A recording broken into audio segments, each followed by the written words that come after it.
Good evening once more. It's another Tuesday. Thank you for tuning in. It's pretty interesting how we have done 20 weeks. This is our 20th week. This started like a joke. I remember 2nd of January, I posted on my wall that I was going to be sharing my life, experiences, as well as the next big chapter of my life, in the full glare of special people. And week on week, we have been having Tuesdays with the Mental Catalyst. I've had a lot of interesting feedback, I've had a lot of support, I've had a lot of interesting conversations as well on the side.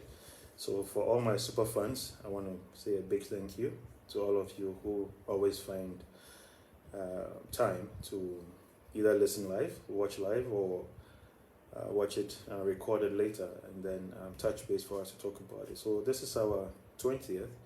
So this will be end of season 1. So I believe the season 1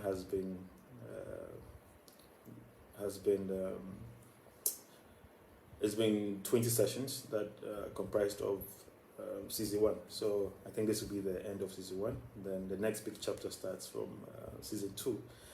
I remember very well some of my favorite shows, whether it's Power or Vikings and the rest. After each season, you have to wait 6 months or a year sometimes before you get the next release. And it's always challenging when you have to wait. But in our case, we don't have time to waste. Time is not on our side. So week on week, we're going to try and do this for the next, God knows how long we can continue doing this. So last week's session was entitled Play Bigger. And basically, Play Bigger talks about being a category king. What that means is that as a business person or as a business, you want to look for a space whereby you become known as the number one market leader. You want to be known as the player that has the best service in terms of product, services, customer experience, and obviously, significant market share. So Play Bigger, it's something that I chanced on. I mentioned that, when we were being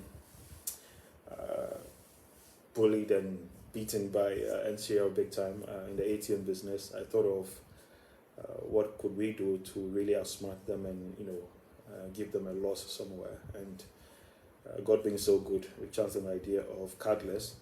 So today, as I mentioned in the last session, we are the ones behind Telco, powered cardless, 100% in Ghana. And the lessons have been extremely valuable to me personally. At the time, I didn't know I was practicing, category king stuff or Play Bigger stuff. It was just trial and error. It was just by chance. But what that meant was that when we did it, now we had the opportunity to work with big banks that we never had access to, prior to the cardless business. Because we didn't really have much to offer them. They had, stuff from our competitors. But when we did cardless, they didn't have anywhere else to go to get it, but to come to us. So through that, we got the very big banks, and to date, we still work with them. So as business, you always want to look out for that special space, that blue ocean, where you can go in there, be the category king. I also mentioned how, when Amazon started, it also started with books. So anybody who really wanted to buy books, especially in the West, in America, and other markets, the first place they'll go to is Amazon to buy books. So people have known Amazon as a place that can buy books. Then after that, they started adding everything, and today Amazon is an everything store. If you take, if you want to hail a taxi today, you think about Uber, and now you have Bolt, and you have Yango, and you have the rest, right? So you have category kings who create these spaces, go in there and own it, and then make sure that they continue to lead it. So they don't just go in there, own it, and sleep, but they're continuously innovating and moving forward. It's the same for Airbnb, right? If you're traveling, you want a quick stay somewhere, you don't want it to be a traditional typical hotel, you can just get an Airbnb somewhere and you're good to go. So as businesses, you want to look out for those spaces. When you find yourself in a market where you're competing, the red ocean then becomes a commodity, and all you can really differentiate with is sometimes prices and maybe your brand security and comfort and trust and stuff like that. But you want to see how you can always be ahead of the pack by being extremely innovative. You also want to do things that people cannot easily copy. You want to do things that barriers to entry are very, very high. So for us, in terms of myself and my businesses, we've realized that anything we have to do going forward, it's got to be, play bigger. We are no more going to do the village stuff anymore. We're going to look at global challenges, global opportunities. And the reason why that's important is that even if it's village, you still have 24 hours in a day, and you're going to spend time, doing the local village stuff. And I use village not in any funny way, but just to depict the market, So in our local parlance, we always joke and say, "Charlie, we local village champion, local champion, and things like that." You don't want to be a local champion. You want to be an international champion, right? So, as a business, you always want to look out for, the big stuff, because your wins are going to be big, the challenges are going to be big, and the resources you need are going to be big. So it's more fun when you go for the big stuff. It doesn't hold for every business. It doesn't hold for every dream or aspiration or vision. But in general, I've always said, if you're going to do it, then go for it. Put in your all. So that's play bigger. Today's is entitled Pivot. Yeah? And what does pivot really mean? Pivot means when a business changes direction because whatever it's offering doesn't meet the market needs anymore. And I have said that, from January, that we are going to be touching the lives of 1 billion people in the next 20 years. We are going to increase their health span. And what does health span mean? Health span means that we're going to help people to live very healthy lives, relatively healthy lives. So that, for example, if you're going to live for up to 70, we're going to make sure that a good part of that 70 years, you're actually living, a relatively healthy life, right? And for me, this is crucial and important because having been an entrepreneur serving businesses over close to, it's probably about 30 years now, there's a lot I have learned. And I want to, just throw some quick light on that. I've mentioned some in the past sessions. One, especially in our part of the world, a lot of businesses are not standing strong. The ones that are standing strong, they're internationally controlled. So it's very difficult to really get them to offer them a lot of stuff over time. The market is also very, very small. So it doesn't really have room to accommodate a lot of serious players. So you find yourself haggling a lot, shelving to find a place and to be heard and stuff like that. So, and it's in the same vein, it doesn't put you in a position of strength as an entrepreneur. So you don't want to continue doing the same thing over and over again and expecting a different result, right? As Einstein said, insanity is doing the same thing over and over again and expecting a different result. So that being said, and the lessons learned, I've said to myself, you know what? Why don't we try something different and daring? Let's try something that is going to keep us up every day. It's going to give us reason to keep pushing, and it's going to actually transform the lives of millions and different people. So this birthed the idea of the mental catalyst every Tuesday, whereby I come and I have an interesting session with you guys. So the first part has been about my personal story, and then my business story as well. The next chapter is really going to be about the 1 billion healthy lives. Now, what does that mean? The end goal primarily is this. I want everybody, those who are here and those who are yet to be born, to have a system, have a way of life, have companions and solutions that will help them live healthy lives. What does that mean? What it means is this. As you're watching this, most of us truly don't have any good idea as to the state of our health. The only time that you really know the state of your health is one, when you've gone for a physical, which most people do yearly or biannually, right? Or you are sick and you go to the hospital. And when you go to the hospital, they have to now do tests on you and then to try and figure out what is wrong with you. That is the only time that we really have an idea as to the state of your health. Last Friday, I lost another of my ex-employees, one that started my office in Chennai for me. He passed. He was hospitalized for a month in a hospital due to COVID, and he passed last week. He had underlying conditions. A lot of people have underlying conditions and they don't know what it is, and even if they do, they don't really have access to a lot of resources to address it. So what we seek to do is to build a platform that is going to help people have a good idea as to the status of their health on a daily basis. So that before anything pops up in your system, you know, and you are able to do something about it. Health and our body parts and our organs and stuff like that are not easily replaceable, just like compared to the parts of a car. If you have a car, you want to change your engine, you can easily change it. You want to change your shocks, your tires, whatever on a car, you can change it. Or you can just buy a new car. Can you buy a new life?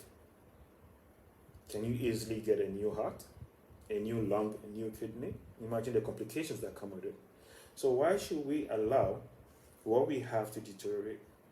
Why should we allow for it to go south before we try to manage it?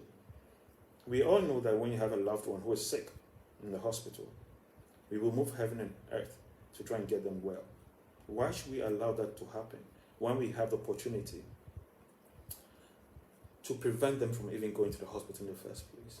I think last week I read an article on Ghana Web, and I was very heartbroken when I heard about the number of ICU beds that we have in Ghana. So imagine that even 10 people need critical care. How many beds is out there for them to have access to? And when you don't have good health, everything else slows down. When you're sick, you don't feel well, you cannot be productive at work, you cannot be productive at school, you cannot be a good spouse because you're not in the zone. So health is wealth.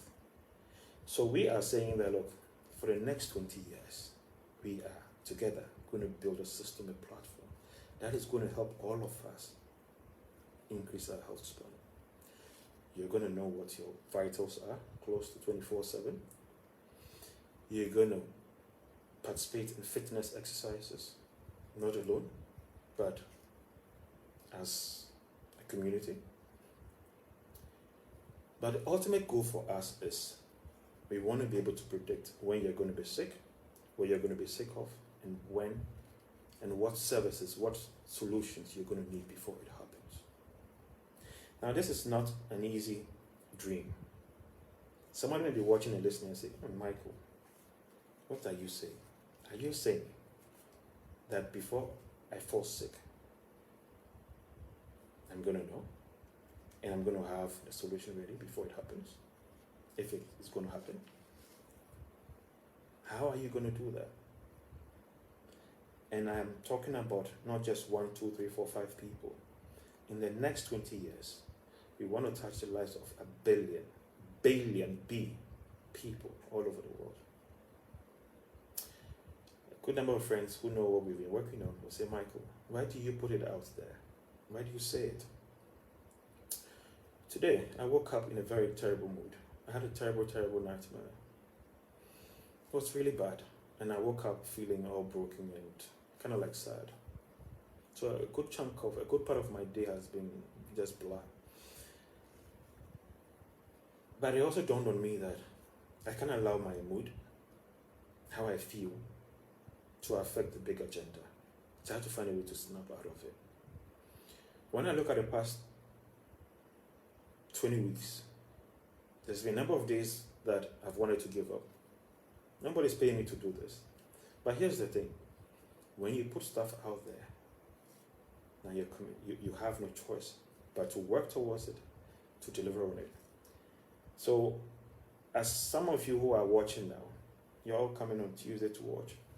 If I didn't put it out there, I would have given up because I've had so many reasons why I want to give it up. So in life, sometimes, you want to put your goals out there. Not every goal, but some goals, put them out there. You got to be intelligent. You have to be smart in how you decide what you put out there. Anyway, put it out there and then live up to it. So when I put it out there that I'm going to read a number of books that whatever it is, I am reading, and people on the side keep on asking me, Charlie, Michael, can you share this? Can you share that? But what it does for me is it forces me to keep reading. So when I say that we are going to touch the lives of 1 billion people, I'm putting it out there today. And this is something that I can't do alone.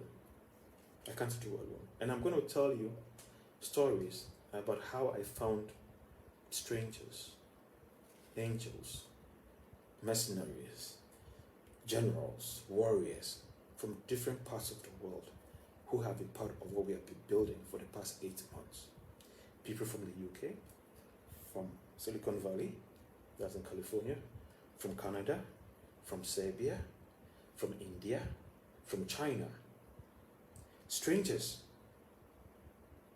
that I found in my search for help, who have committed and have been part of this journey for the past 8 months. Not even to mention the local folks here who have, in their own small ways, supported what we have been working towards. I don't want to mention their names because they know who they are. And I want to say a big thank you for everybody who has helped. What you're doing is not for Michael, it's for humanity. And I'm not going to let you guys down. I remember one of the Chinese suppliers. She later came and said, Michael, the very first time I interacted with you on Alibaba, I realized there was something unique about you.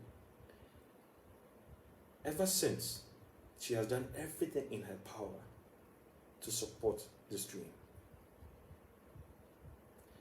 When you know God's hand is in something, you can't deny it. In my worst time of my entire life, He has given me a dream, which naturally I'm supposed to pass on. But as a man of faith, I've decided to take on the challenge to honor Him. So what we are going to do together next Tuesday is we are going to unveil what we've been working towards. In software, in startup, in technology, they always say you have to be ashamed of your first product. I wish I could wait for another 6 months to add so many features to the product. But as part of the lessons I've learned in the past, where I always keep on building features, building things, because I think people like this, people like that, and a year goes by, 2 years goes by, and I think has not seen the day of light, has not gone to market. I have learned that put it out there quickly and get feedback. So version 1, as we are speaking, is being baked, it's being cooked. My guys are working 16 hours a day non-stop just to get it out there. So I'm putting this date out there not because it's ready. In whatever state it is, we are going to roll it out June 1st. And it's going to be the beginning of an interesting journey together. Because I want everybody watching to live a healthy, happy life. I don't want to come and visit somebody in the hospital when they could have prevented it. No. When they could have prevented it, no. I have said that if God has given us 70 years, I'm 50 now, I have 20 years left. The only smart and wise way to use it is to use it in a way that transforms, affects, impacts, improves the lives of people. That is why I am doing this. I can't do it alone, and I'm going to need everybody's help. Lastly, if I had met or I had anybody to teach me the things I keep on impacting through these sessions, I think I would have been far, far ahead by now. I would have been far, far ahead by now. Patricia. I would have been far, far ahead by now. But here's the beautiful thing about life. If you're a person of faith, God does not make mistakes. So whatever you're going through, there are lessons in all of them. And I have been learning. Some are torturous and painful. Some are humiliating. Let me be honest, there are days when I have to be fed. There are days when people just have to come to my aid. And I'm a lion. I am a lion. But when you're a lion, you don't give up. When you're a lioness, you don't give up. You accept the challenge, say your prayer, put one foot in front of the other, and keep going. So I'm putting today out there that something big is coming, and it's coming out of Ghana. And it's coming out of Ghana, and so many good people are going to be part of it. So my brothers and sisters, next Tuesday, we're going to unveil the beginning of the next big chapter. We are going to build a business, a multi-billion-dollar business together. We will set the targets together. We will analyze and review them together. We will learn from the lessons together. Where we fail, we will laugh and we will learn. Where we succeed, we'll find ways to celebrate. But we are going to do it together. Prosper. We're going to do it together. I say all of this thing with the highest level of humility. Sometimes I come across as hard in some way. No. You have to be brave. So in whatever you're doing, whatever you're going through, be brave. It's okay to have little doubts here and there. But say a prayer. Be brave. Keep going. I don't know anybody who put in their best and lost. I am a living testimony. I am still here. And my bigger act is before me. So I'm telling you that if it's a PhD you want to get, go get it. If it's a CEO position you want to get in your job, go after it. But be willing to do the time. Don't cut corners. Be a good person. Brothers and sisters, I love you guys so much. Next Tuesday, we're going to have fun. Thank you so much for all that you have done for me. I can't thank you guys enough. But when tomorrow we live longer and healthy, come back and say, Michael, Charlie, you do well. Peace out. Bye-bye, guys.